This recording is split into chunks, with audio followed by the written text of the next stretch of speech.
umukenyezi ategerezwa kugira uruhara ntangere mu gukunda igihugu no kugikundisha abakivukamo. Ni ukuvuga muri ya ndero dutanga mu bana bacu ndetse n'abana barerewe muri iki gihugu, dutegerezwa kubakundisha imico n'akaranga k'igihugu cacu. Gutyo umwana acakura yumva ko yokunda igihugu. Gukunda igihugu si kuvuga ngo aze aravuga ngo ndagukunda Burundi bwacu gusa bivuga mu ndirimbo, ni kumenya ko yitwararika ibikorwa biteza imbere igihugu, akamenya ibyo yubaha n'ibyo asonera, akamenya ibyo ategerezwa gukora kugira ngo igihugu gitere imbere,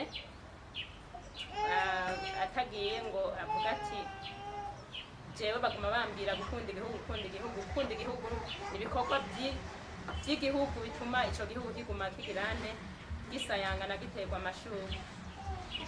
Aho rero nkaba mvuze nti twese hamwe atanu umwe yikuyemo muri twebwe twashoboye gushika hano, tugende twisubire dukebukane, tuze turibukanya, maze uruhara rwacu rutere rusasagara igihugu cyose, kandi no mu makungu tumenyekane ko umurundikazi aho ari hose afise uruhara runini, haba mu iterambere, haba mu kubumbatira amahoro, haba mu gukunda igihugu no kugikundisha abandi ndetse n'abatakivukana.